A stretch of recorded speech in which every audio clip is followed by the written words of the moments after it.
That's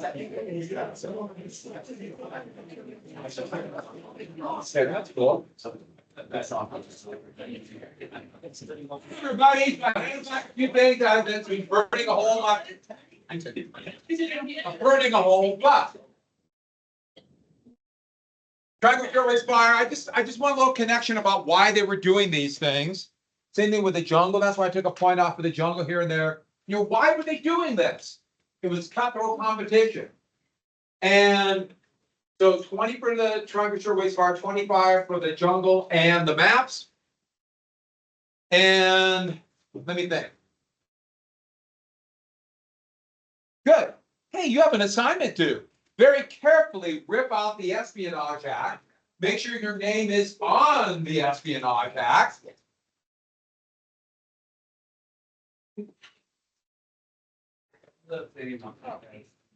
Hey, what's espionage? Yeah, that's fine. Spying.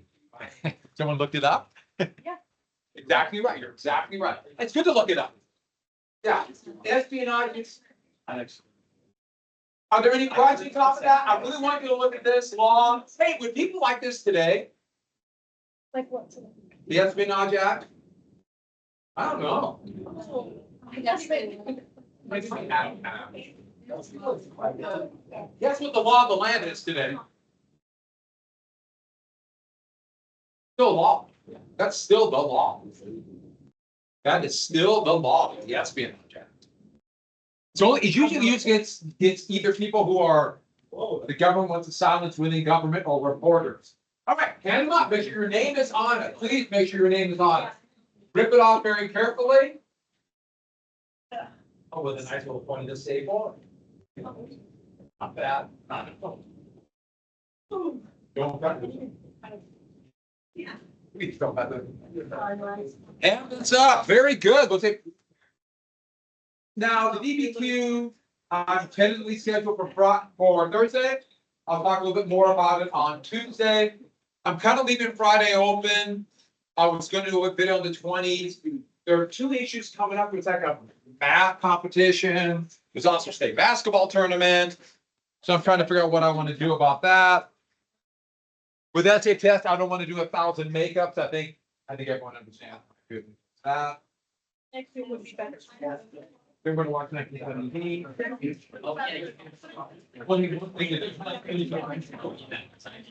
I didn't think 7 years means I did. But.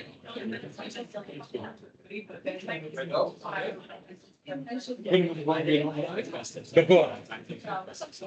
I'm getting probably grade D's. Oh, I got a grade D. And then talking to various teachers instead of doing stuff. So did we get to this? Does that look familiar from Friday? Yes, this was like right where we ended. Remember, Rick, what was the telegram called that was sent to Mexico? Yeah, the Zimmerman note. What did Germany begin February 1st, 1917, hoping to knock Britain out of the war, but it got America into the war? Unrestricted submarine warfare. If you can see American ships sunk without warning. Oh, okay. So, what did the Germans start doing first with Zeppelins? But later on, they did other things. Bomb who? Yeah, civilians. And where was the first genocide at? Armenia. Ottoman Empire, Armenia. Yeah. And February Revolution. With Kerensky in power in what country? Russia. He wasn't necessarily in power, but what fatal mistake did he make? He said the military. Yeah, stayed in the war. Huh? Yeah, he stayed in the war. So, the U.S. is in the war, let's do it. So, these are the two biggest reasons, obviously. Go backwards. U-boats in the Zimmerman note, those are the two biggest reasons for the United States entering the war. But the big reason when he gave a speech to a joint session of Congress, he did not want war. But Wilson was the type of guy, once he made the commitment, he's all in.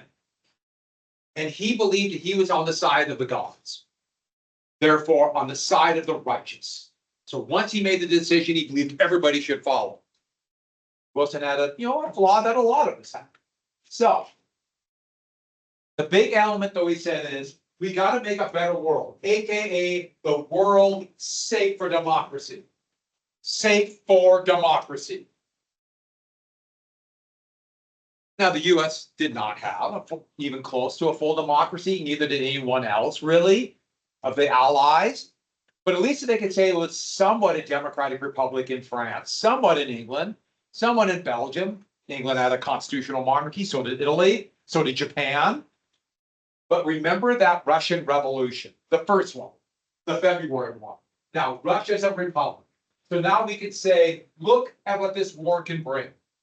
Russia was an autocratic monarchy, now it's a republic on its way to democracy. That's what we're fighting for.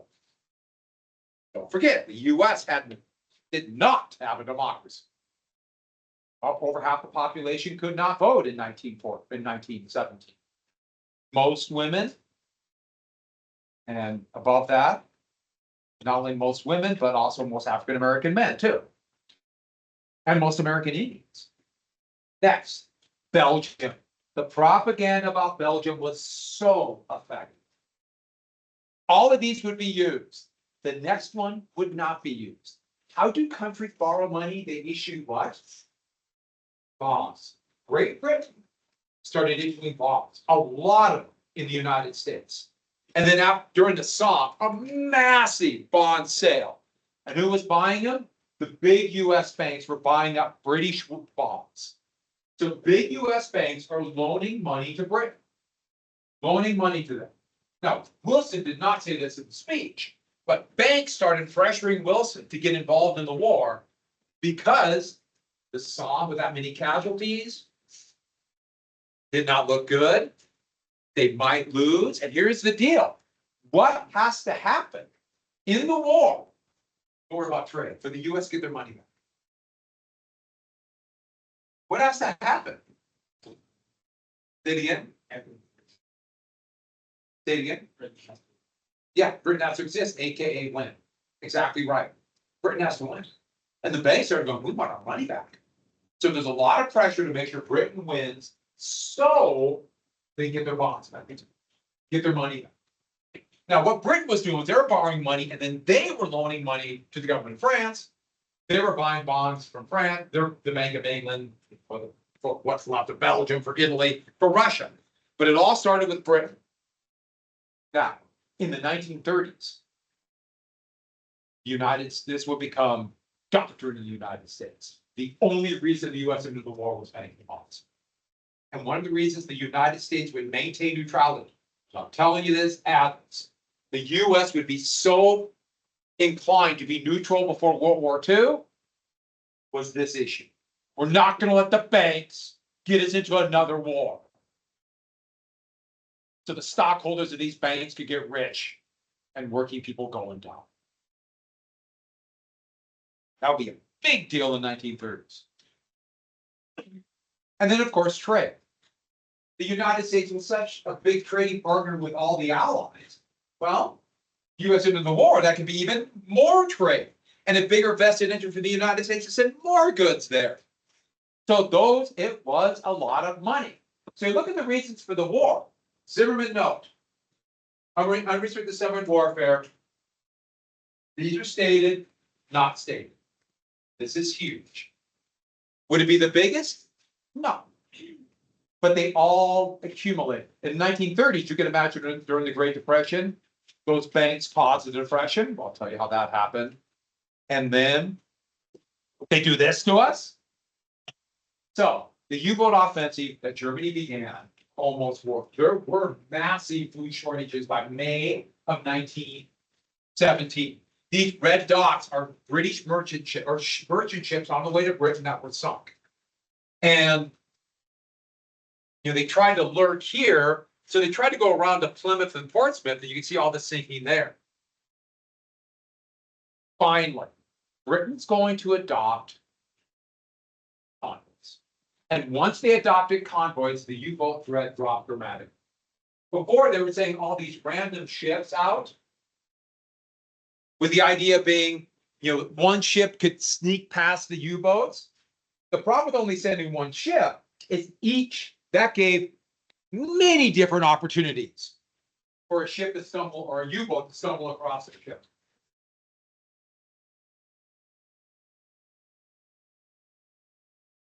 And convoy, you get 30 or 40 merchant ships.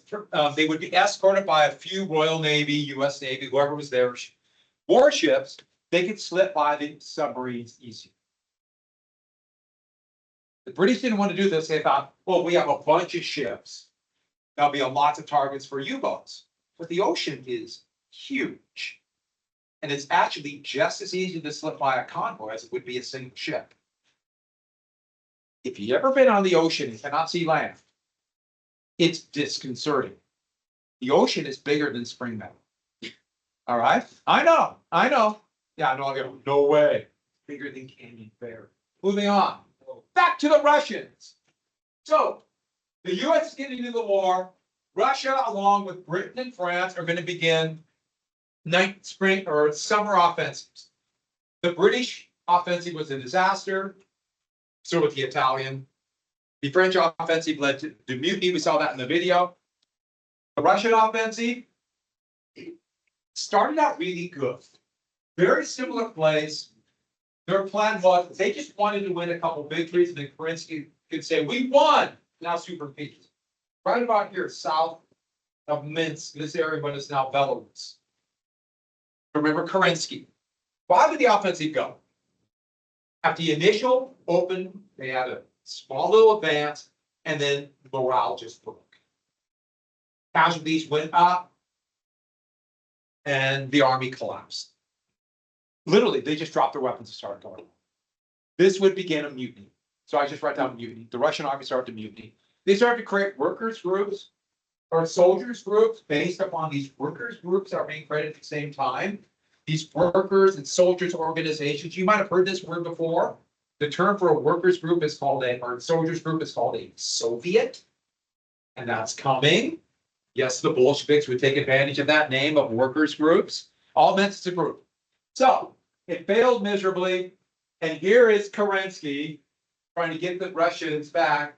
But a small, dedicated group of communists called the Bolsheviks were going to take advantage of this failed offense. They're going to try twice. The second one will succeed in what's called the October or Bolshevik Revolution. I sometimes call it the Russian Revolution too. I just say it, but I try not to because there are two Russian revolutions that year. We have February, we have the October, which of course took place in November of 1917. November 1917. Russia's still on the Julian calendar created during the reign of Julius Caesar, and it didn't have a leap year, so they were behind. Big enough years, eventually they're about what? 60 days behind. So Bolsheviks were a tiny little group of determined communists, so former socialists, who thought they could overturn the government and basically create socialism within Russia. Now, Marx said that this wouldn't happen until the Industrial Revolution happened. The Industrial Revolution was just beginning in Russia when the war began, but they thought they could engineer it. As Bolshevik essentially, in this context, means kind of like the majority. They're actually a tiny little group. They just want to act like they were bigger.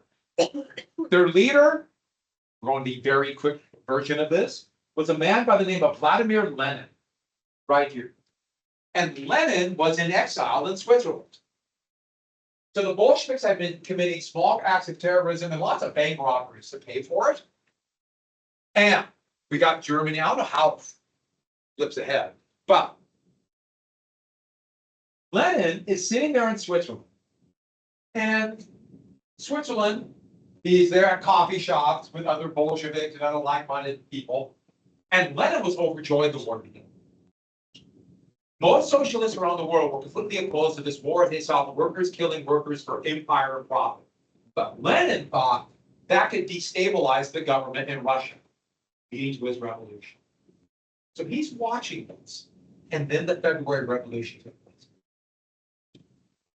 But if you look at a map, here's the capital of Russia. I've been saying St. Petersburg. They changed the name to Petrograd. Just go leave it right. That's perfect. And you can see who it says. Petrograd. St. Petersburg, that's Russian, or that's German. Petersburg, yeah, Berg is German. They didn't want a German name. So they changed the name to Petrograd. And that became the capital during the war. So Petrograd, the capital, Lenin is sitting there in Geneva, and he wants to be here. Problem is, by looking at the map, there's Germany. Germany said, watching me. Said, we help you to here. We get out of the war. Of course. So the Germans gave Lenin money and transportation to get across Germany, then across the Baltic to the newly independent Finland, and then Finland's just right across the border from Petrograd. So the Finland just won their independence. That's the plan. They tried one revolution, failed, the second one worked, and they have a Germany, by the way, this is total war. Now I should have. The government of Germany despised communists and socialists. But they figure a revolution, we win the war, who cares? Lenin didn't want people to know that Germany helped him. But he figured, we win, Germany will fall to a revolution. It's all gonna fall. Everyone's gonna follow this. The slogan of the Bolsheviks was simple: bread, peace, and life. That tells you everything you need to know. This tiny little group of Bolsheviks can take over the largest, at least by land area, country in the world with that simple slogan. Because people were absolutely tired of the war. Russian peasants were still basically serfs, like feudal Europe. They were starving. That's all it took. So, just a couple thousand Bolsheviks in Petrograd, which was the capital. Way to look at it, it's almost like the religious capital of Moscow. They took over the government's head. Almost collapsed. The government's collapsed. That's just, it was just a house of cards. So a relatively bloodless revolt. The organizer is this man right here, Leon Trotsky. Leon Trotsky. Another famous Bolshevik who would become well known a few years later was around, but he actually had almost nothing to do with the overthrowing of the government. But he would come out of the revolution with all the power. His name was Stalin. So Trotsky actually organized it. He actually wasn't a Bolshevik for a while, then he joined because that's the plan. And Stalin. And when Stalin would take power, his mortal enemy would be Trotsky. Trotsky's in this picture right here. And they literally painted over his face so they could disguise that Trotsky was even there. Stalin would win the power struggle, boot Trotsky out, and eventually have him assassinated in Mexico. Trotsky would die with an assassin from the Cheka would assassinate him with a ball-peen hammer. Yes. Moving on. So now the Bolsheviks took power and they did what they promised. The Treaty of Brest-Litovsk. This would be an absolute victory. At first, the Bolsheviks kind of hemmed and hawed. But the Germans said, we'll go all the way to Petrograd unless you surrender now. An absolutely brutal terms of surrender. Russia had to give up all control of this area. So that includes now, they're going to make puppet governments under German control, like Poland, Lithuania, Latvia, Ukraine. They called it White Russia then, complex, Belarus today. Huge amounts of land. And to Germany, starving to death, the Ukraine was considered the breadbasket of Europe. Right.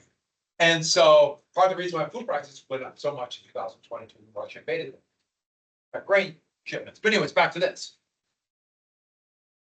When the Treaty of Versailles would happen, the Allies said, look what the Germans did here. We're going to be just a victory. Here's the big deal now. Germans might be able to take 1 million troops, put him in France, and win the war before large numbers of Americans arrived. This would be one of the most important moments in history. Didn't quite work the way they wanted. Well, this is going to trigger a horrific Russian civil war. Now, we're not going to go into all details of the war, but it was a nightmarish war. So those who support the Bolsheviks, and of course, the party's going to grow because they're in power and they got people out of the war, and like-minded people join, they're going to be called the Reds. And this hodgepodge of groups against them will be called the Whites. So the Reds are the Bolsheviks, and they had a great advantage over the Whites, because the Whites don't want the Bolsheviks, but some want the monarchy back. Some want the Republic back. Some want to be broken independent states. They're all over the place. So they're not unified. Now, the Whites almost took Petrograd. And so they moved the capital to Moscow, the Bolsheviks did, just in case, and it's been there ever since. And I thought it was as bloody of a civil war as you can imagine. Almost 2 million Russians would die. This would help trigger a horrific famine. This was a nightmarish war within the war. And the Allies, furious that Russia dropped out of the war, they intervened on the side of the Whites. So the British, the French, the Italians, the Japanese, and the Americans sent troops into Russia. Basically, they're just hoping to give enough support to the Whites. The poster on the left are the Whites defeating that kind of communist monster. On the right, a good socialist style cartoon. Here are the Reds, and here are the business elite who got greedy off the war, defeated by the Reds. Propaganda. So British, Italian, French would attack here. Vladivostok, Japanese forces would invade here, start going up the Transcontinental Railroad. In fact, they almost made it to recruits. Then they decided to pull back, long story. British and American forces landed up here. So I'll get back to that in just 1 second. Bloody, horrible war within World War I. And the other reason the Allies invaded was the fear of that socialist revolution spreading to their countries. France, Britain, of course, Italy. Who knows what's going to happen after the war? And don't forget the American fear of bomb-throwing anarchists. Remember, those are different types of socialists, but now it's fear of the Reds. So the U.S. intervened. Most of the troops were sent to Murmansk, which is way north of the Arctic Circle. Pretty miserable place, including a couple of regiments of Montana National Guard, who all thought they were going to go to France. It'd be pretty scary, but now we're going to end up north of the Arctic Circle. Those are Montana National Guard. And they went up there. They actually had some battles with Bolsheviks. Some Americans did die. And so as the Russian Civil War raged back and forth, eventually the disunified Whites began to fall apart, and the Reds are going to win, and the Allies pulled out. So it failed. How many in here knew that the U.S. intervened in the Russian Civil War? For that matter, it was troops from Montana. Montana invaded Russia. Anyone know? That's fine if you didn't know. I mean, that's why we're here. Who knows? You can imagine all through the Cold War, what was every Russian school child taught? They invaded once, and they'll do it again. And they hate it. And they wandered down into class. They were taught that all through the Civil War, just as Chinese students were taught about the war and the Boxer Rebellion. They hate you. They want to destroy you. And I know that for a fact. In fact, I had a friend in college who was from Russia and talked about this. He asked me, do you know about this? I said, I did. And he goes, yeah, none of you Americans know. We were all taught this, to hate you. They made it once, don't made it again. And I'm sure it's still taught. Now in different contexts, even though now it appears all Russians are outlaw. Yes. Oh yeah, similar thing. And so, but they had the actual invasion. But propaganda, yeah. And they said that, but there were communist spies in the United States, so therefore everyone's communist spy. then we got two. So eventually, the Bolsheviks went through a couple different names, and then eventually the Union of Soviet Socialist Republics, Soviet, remember the workers' groups. And my very simplistic version of this. So Soviet Union. And I try to call it the Soviet Union because it's not Russia. It's a multi-ethnic with many areas that are now countries. Every once in a while I'll slip out and I'll say the Russians during this era. I try not to. Just trying to be more proper. And they had this talk. They had all the rhetoric for socialism.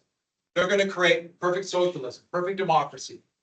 They have the workers' control of capital. Can you read it? It's about the greatness of Stalin. So really, that's a friend to go back and forth with that. And they talked a good show. But remember I told you one thing Marx said.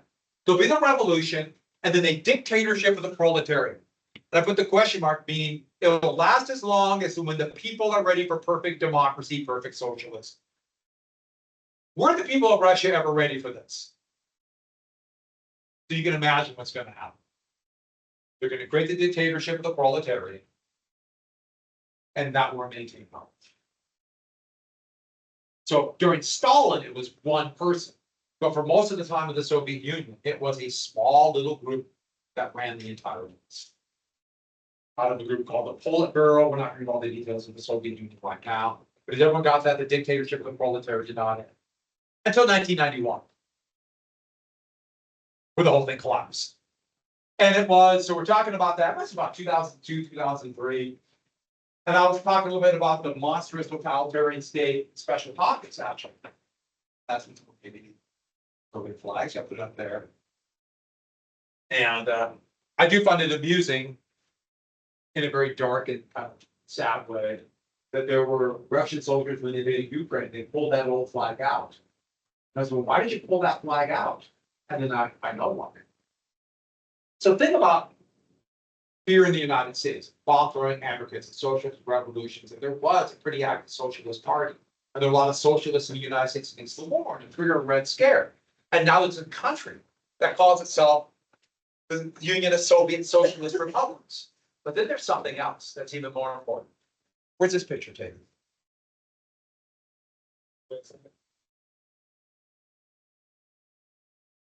Seems to be a pretty destroyed city right there, doesn't it? You know where it is, Ken? Berlin. Yep. End of April 1945. That's on the roof of the Reichstag. So Soviet soldiers went room by room in the German capital, in their legislative building, and rooted out the last of the SS, who most of them were from Norway. Interesting war, but now opposed with that flag. Soviet army, nobody thought would have a chance against Germany, and they broke the back of the German army. They did, alone. What could they do to poor little guys? So that's, I think, why the Russian soldiers were bringing that back. That's when the army was great in this, even though it's a totally different place. The point I'm bringing this up is the fear of the Soviet Union.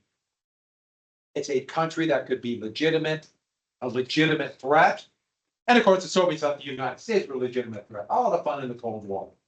By the way, it's got about 20 watches on its wrist. They were liberated. He was looting. So, now America at war. Let's get to this really quick. America now is in the war. A couple propaganda posters. I love these wake up civilization calls. Invest in Liberty loans. Liberty loans are for individuals to buy bonds. In World War II, they call them war bonds. You might have heard of savings bonds. That's a way to loan money to the government. So, mobilization. The United States has to get ready for war. The first and most important thing is financing. And remember, the 16th Amendment would allow for an income tax. So, Congress passed a series of progressive income taxes with about 28 rates. And the highest marginal income tax rate would be about 79%. These are marginal taxes. I will explain how that worked. It's a sound way to do this, and that's also to control inflation. But then, of course, they issued a lot of bonds. They sold bonds, AKA borrowed money. But the problem is this, all of a sudden overnight, you had a combination of massive borrowing and taxation by government, and then the government bought everything. And they're paying top dollar. So all the food, cloth. No one's making cars anymore because they don't want to make vehicles for the war. And those consumer goods that remain, what's going to happen to the price? Skyrocket like it is in every war. We mentioned this during the Civil War. There's going to be massive inflation. By the end of 1918, there will be 100% inflation, meaning the prices double. And they would double again in 1919, and wages did not keep up. Why? Demand was skyrocketing. And after the war, it's going to be a lot of people very upset. During the war, okay, maybe they could be convinced to make sacrifices. But now the war is over. And, this so disrupted American politics. You'll see a very similar thing after COVID, which I should add, part of the reason for the high demand too was the Spanish flu. They had their own pandemic, and one that was significantly more deadly. Next, war boards. They want to create a board where they would basically, the best way to look at it is bribing the big corporations, the companies, to produce war goods as quickly as possible. So they created the War Industries Board. And it was basically this: we're going to give you incredibly lucrative contracts, but you allow your production to be under a common board. Bernard Baruch would be the head of it. He was a financier, and the thought was, you know how to organize money. And that's what you have to get. They set production. You're going to get a lot of money, but they set production. So they told who would make the carriages for artillery, who would make the artillery shells, who would make the gunpowder, who would make the ships for war, whatever. They set all the production. The idea being a totally controlled economy.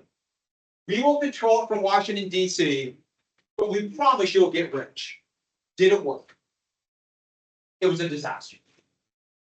The board was too big, it was too cumbersome, and the United States did not start making a large number of munitions until January and February of 1919.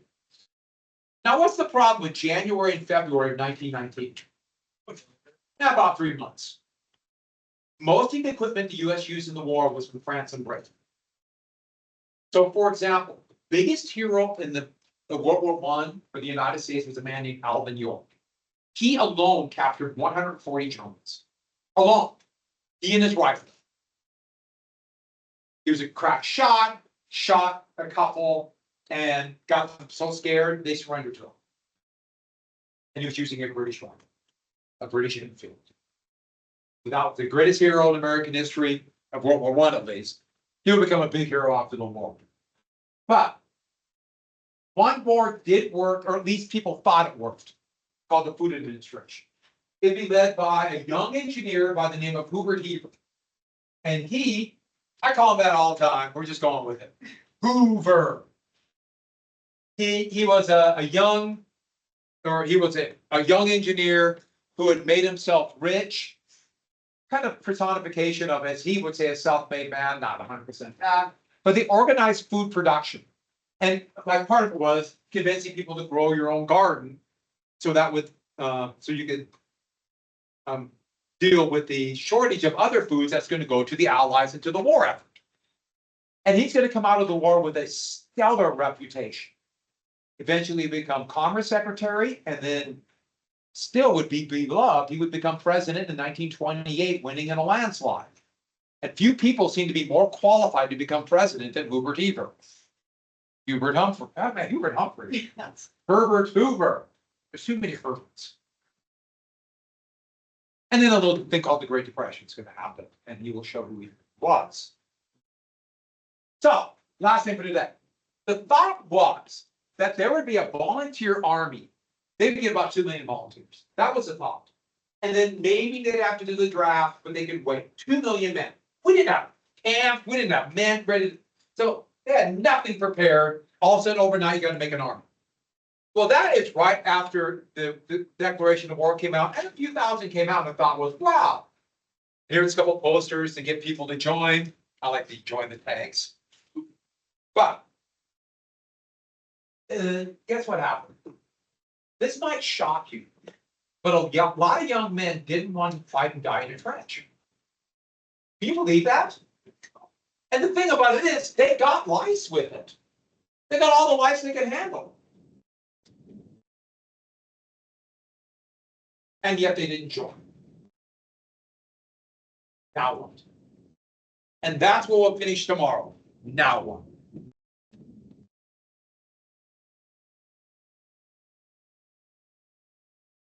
Okay, one more really quick. By the way, if you were gone yesterday or Friday, it filmed 3 minutes of this class, and I thought I filmed it all. Fourth period, it filmed 4 minutes. My computer was freezing over and over again.